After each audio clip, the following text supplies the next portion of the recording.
Llega a la célula G, y entonces la célula G lo que va a provocar es el reconocimiento a través de un receptor. ¿Qué receptor está involucrado aquí? Receptor, el M2.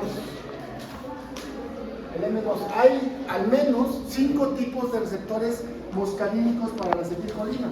El 1, 3 y 5. 1, 3 y 5, este es el 3, en realidad no es el 2. El M3. El 1, 3 y 5 son receptores excitatorios.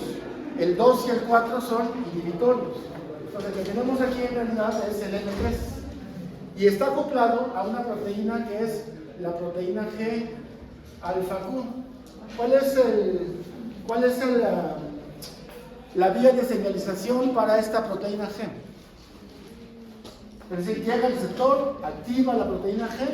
¿Cuál es la vía de señalización empleada para este receptor? ¿Cuál? Hay dos segundos mensajeros que se forman a partir de esta proteína G. Se forman el IP3 y el diacilglicerol.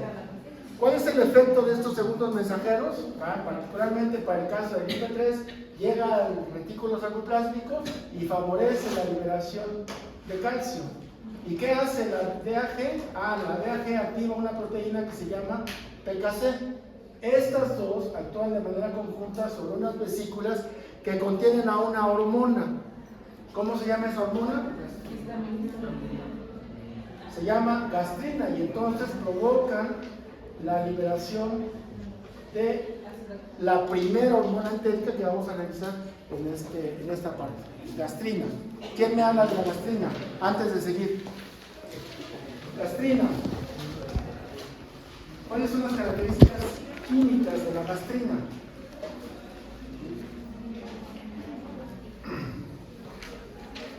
Características químicas de la gastrina.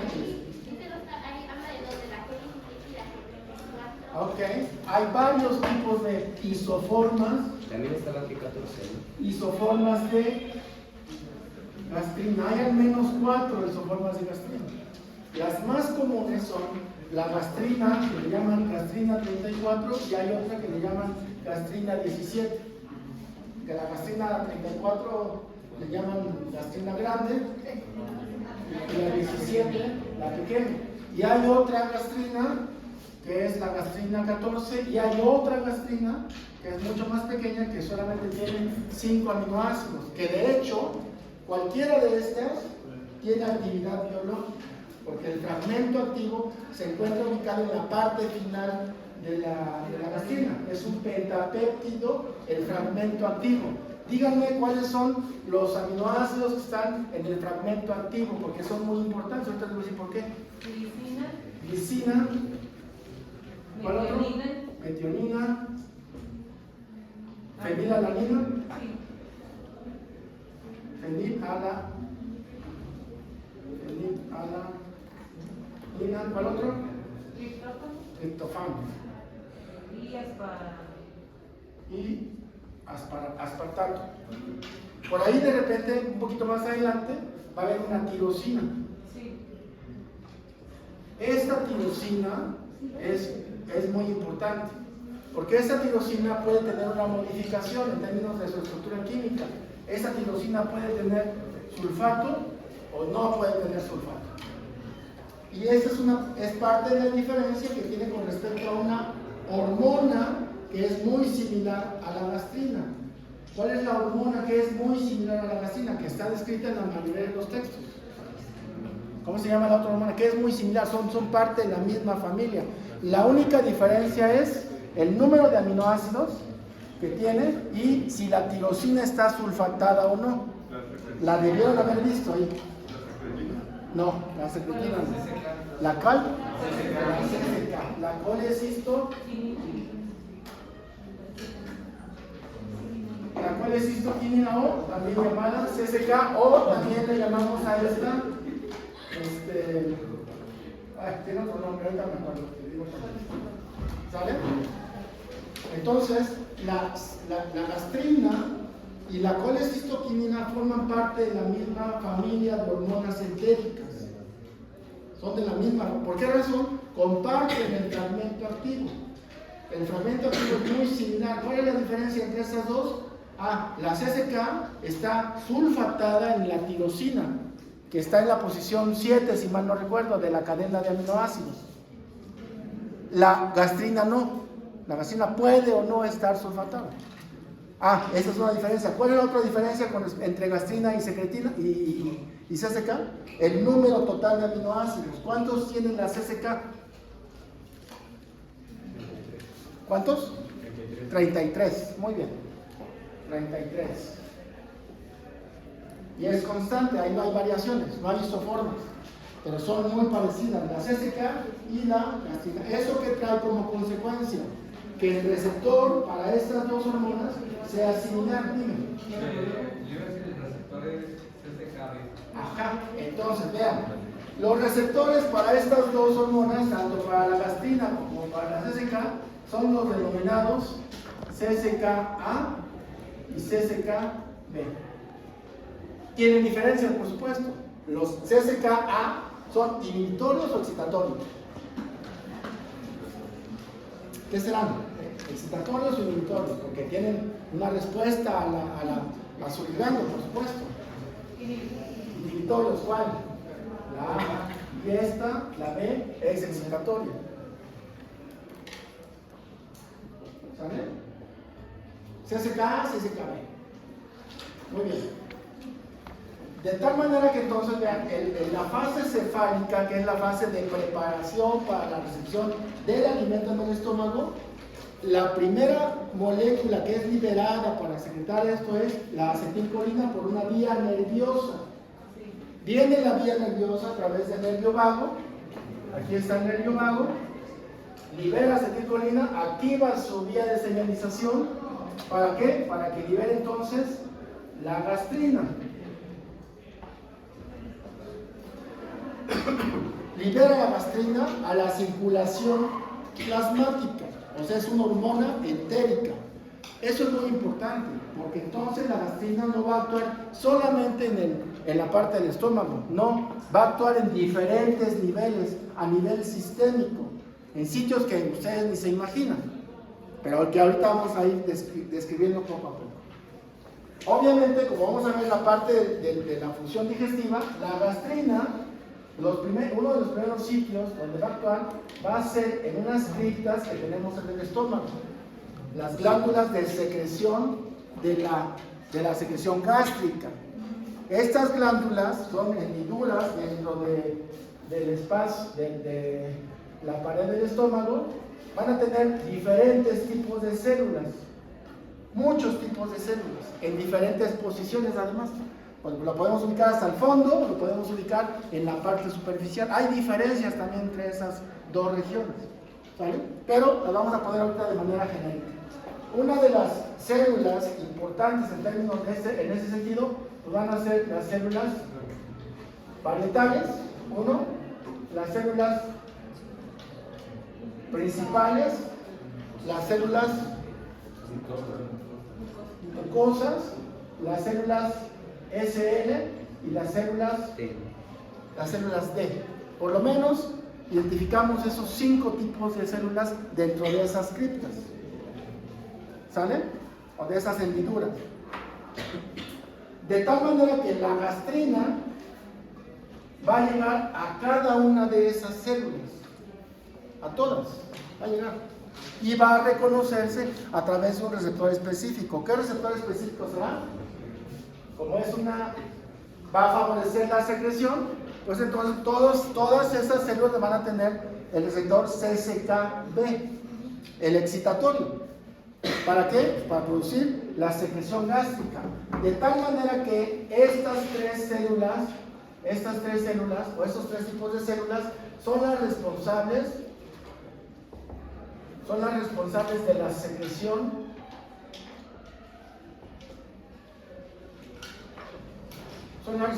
la secreción gástrica, las tres. Las otras dos células que son afectadas por la gastrina, ¿no?, van a secretar otro tipo de componentes que ahorita vamos a revisar. Bueno, antes de que se lo olviden, de todas estas, las gastrinas, ¿cuál es la que tiene mayor potencia biológica? ¿Qué es la que se desarrolla durante el proceso digestivo? ¿Cualquiera de ellas? No. Son gastrinas que aparecen dependiendo de si estoy en un periodo digestivo o si estoy en un periodo interdigestivo. ¿Cuál aparece durante el periodo digestivo que tiene mayor potencia biológica? La 17. La 17. Esta es la afectiva. Esta aparece en el periodo interdigestivo. Esta en el periodo digestivo. ¿Saben? Es la de mayor potencia biológica. Pero recuerden que el fragmento activo pues va a ser constituido por estos aminoácidos. ¿Por qué los mencionamos? Porque resulta ser que estos dos de manera particular, cuando son consumidos a través del alimento, es decir, aquí tengo fenilalanina, por ejemplo, o triptófano, pues estos pueden llegar a estimular a las células G para la liberación de gastrina y promover la secreción gástrica. ¿Sí queda claro hasta ahí? O sea, el estímulo, ahorita estamos viendo es un estímulo nervioso, ¿verdad? El estímulo nervioso es responsable de manera directa de la secreción gástrica y en la fase cefálica representa hasta el 30% de la secreción gástrica. Hasta ahí vamos bien, ¿verdad? No hemos visto todavía qué tiene la secreción gástrica, pero ahorita la vamos a analizar. Esa secreción gástrica es derivada de la actividad de cada una de estas estructuras celulares que está siendo estimulada en principio por esta gastrina. Aquí llega la gastrina con las tres, ¿sale? Sin embargo, en la fase cefálica, esa parte de la estructura de secreción gástrica también es estimulada por el nervio vago. O sea que aquí, este nervio vago también lo tenemos que poner en esta posición. Pues tienen un doble estímulo. Primero por la acetilcolina, que es la que llega primero. ¿Cuál es el primer estímulo que llega? La acetilcolina. Y luego llega el estímulo, ¿de quién? No, de la gastrina. O sea, el primero que llega a estimular todo, ¿quién es? El nervio vago. Como también estimula las células G, se libera gastrina. Pero ya tuvo un primer estímulo por parte de acetilcolina.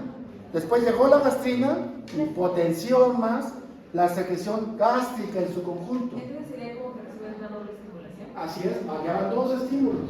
Uno nervioso y el otro endocrino, hormonal. El primero que llega, ¿cuál es? El nervioso.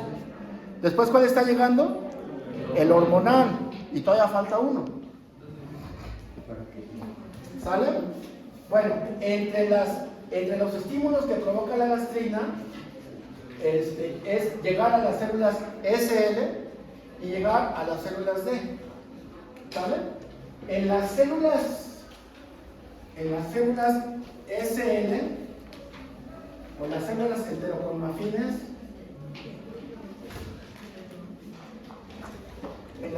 enterocromafines, llega la gastrina, llega a las células SL y de estas células provoca la liberación de histamina. Ahora, ¿dónde encontramos a las células SL? ¿Dónde las estamos encontrando a las células enterocromafines? ¿En dónde? Acá lo acabo de decir, en las hendiduras, ¿no?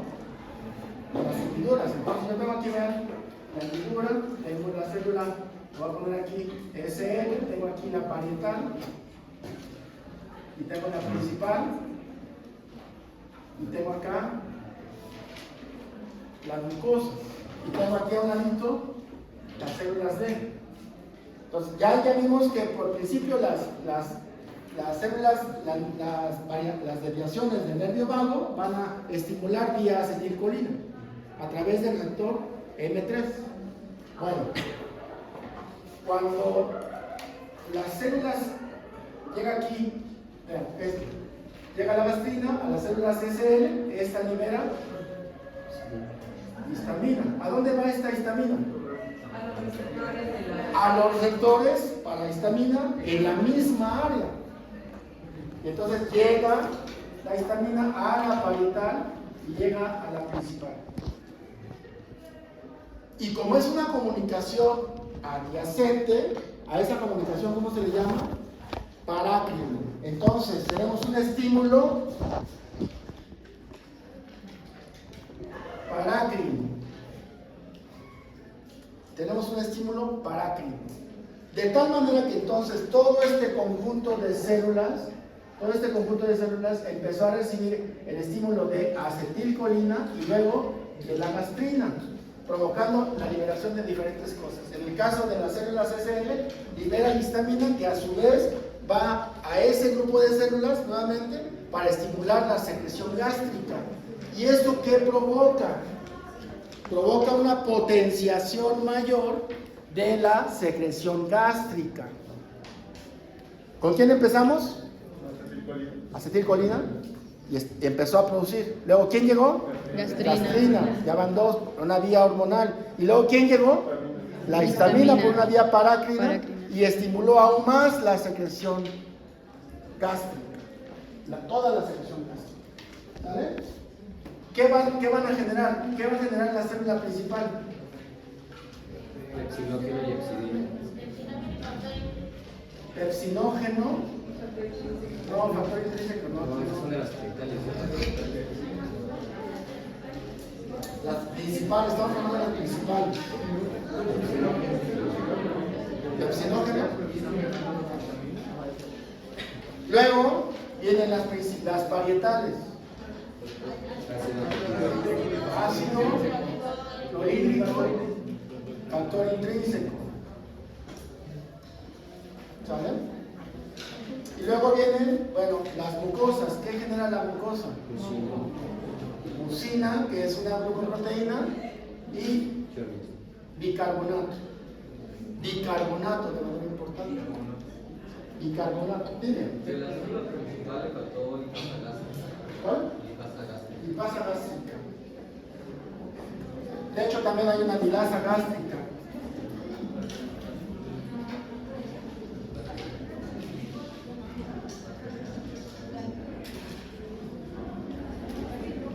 ¿Por qué no las menciono?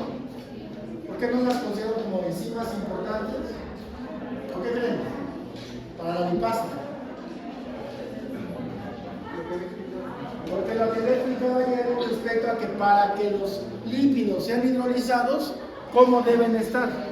Disueltos en agua. Deben estar emulsificados, disueltos en agua. Y entonces no hay los elementos a nivel del estómago para que los lípidos puedan ser emulsificados. Entonces, además, el pH en que trabajan estas enzimas es un pH alcalino. O sea, el pH ácido de acá no les permite desarrollar su actividad catalítica, como si no estuvieran. Las dos, Las dos. De hecho, ayer decíamos el pH óptimo para la milasa, ¿cuál era? El pH óptimo para que actúe la milasa, 6.8. Por eso es que no las considero aquí, ¿sale? Para no perderlos. Bueno, entonces tenemos, además de esto, hay otra secreción, por supuesto, de iones, como sodio, potasio, cloro, bicarbonato, ya lo pusimos ahí. Todo lo que hayamos visto anteriormente con respecto a los iones. Los más importantes van a ser estos, particularmente el caso del ion bicarbonato, el ion cloro y el ion ácido, porque van a formar el ácido clorhídrico en un medio alcalino. Ahorita vamos a ver cómo está la distribución. ¿Vale? Entonces empieza con la fase cefálica a producir la secreción gástrica que está constituida por todos estos elementos. ¿Vale? Pero luego viene la fase gástrica. ¿Qué ocurre durante la fase gástrica? ¿Es lo mismo? Hay una pequeña variación. Y es que el sistema nervioso, el sistema vago, ahora lo que va a suceder es que, vean, va a llegar aquí, a esta posición, el bolo alimenticio, llega el alimento. ¿Qué es lo que va a provocar la llegada del alimento al estómago? Una distensión, por supuesto, es decir, un desplazamiento sobre las paredes. Esa distensión mecánica es registrada por fibras sensitivas del nervio vago y entonces forma un arco reflejo, vago-vagal, porque estas fibras se originan aquí, van al nervio vago y aquí regresan las fibras hacia diferentes regiones. Una de las regiones donde va a regresar de manera importante y adicional a la secreción de acetilcolina es a las células G de la parte delante. ¿Y qué liberan aquí? Liberan un péptido que se llama péptido liberador de gastrina. O sea, no es la acetilcolina, sino es el péptido liberador de gastrina. Y ese péptido tiene una mayor eficacia en términos de la liberación de gastrina, por eso se llama así, péptido liberador de gastrina. Entonces, ¿qué va a suceder? Actúa aquí en su célula, incrementa de manera importante la liberación de gastrina, incrementa de manera importante la liberación de histamina, y entonces se promueve una mayor cantidad de liberación de la secreción gástrica, porque estamos en el proceso de mayor actividad a nivel del estómago. ¿Saben? Dime. El GRP. Ahí está, GRP. ¿Sí lo puse bien, no? Otros autores le llaman a esta hormona bombecina. Se la pueden encontrar también con ese nombre. Yo utilizo el nombre que es más aceptado, digamos, péptido liberador de gastrina. ¿Sale? De tal manera que este péptido o esta molécula lo que hace es incrementar de manera importante la liberación de gastrina, que tiene un efecto sinérgico, o digamos tiene una mayor actividad sobre la liberación de histamina, que a su vez va a afectar a todas las células productoras de la secreción gástrica, y por eso es que la secreción gástrica aumenta de manera importante. Algo que quizás debo mencionarles también es que la composición del bolo alimenticio es muy importante para saber si se estimula más o menos la liberación de gastrina. Es decir, los alimentos líquidos, por ejemplo, y si son líquidos claros, tienen menos efecto en la liberación de gastrina que, por ejemplo, alimentos sólidos. Los sólidos tienen mayor efecto. ¿Por qué razón? Es obvio, causan mayor distensión, mayor estímulo para la liberación del alimento. ¿Sí? Y además, la secreción gástrica es para favorecer la digestión de lo que está entrando. Si es líquido, tendrá cosas que digerir o cosas que hidrolizar, ¿no? Si es sólido, sí, ¿no?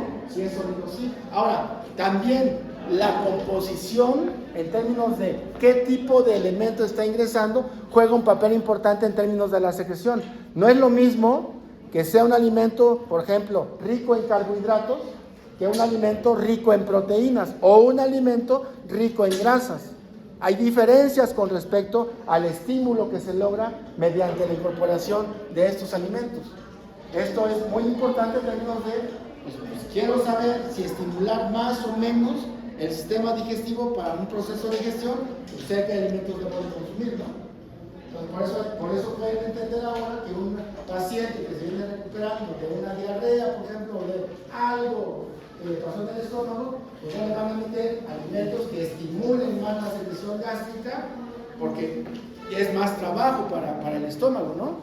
Si el estómago no está en condiciones de trabajar adecuadamente, pues meten entonces alimentos que sean más sensibles de poder digerir, de llevar a cabo la digestión. ¿Sí están siguiéndome en esa parte? Muy bien. Entonces, esto cuenta en términos de estimular o no la secreción gástrica. E incluso también afecta el vaciamiento gástrico. O sea, no solamente estimula, no solamente es que tenga efectos en la secreción, sino también además tiene efectos en términos del vaciamiento gástrico. La consistencia, si es sólido, semisólido o líquido, y la composición, si es un alimento rico de carbohidratos, proteínas o de grasas. Afecta esas dos cosas. Por un lado, la secreción gástrica como tal, pero también afecta el vaciamiento gástrico. ¿Cuál creen ustedes que lleva a cabo un proceso de vaciamiento gástrico más rápido? ¿Carbohidratos, lípidos o proteínas? Los más rápidos son los carbohidratos, en vaciarse, en degradarse, en eliminarse. Los más difíciles, lípidos. Por eso cuando ustedes se avientan un pozole, pues tarda mucho más tiempo en procesarse que si se comen una ensalada, por ejemplo, ¿no? Muy bien.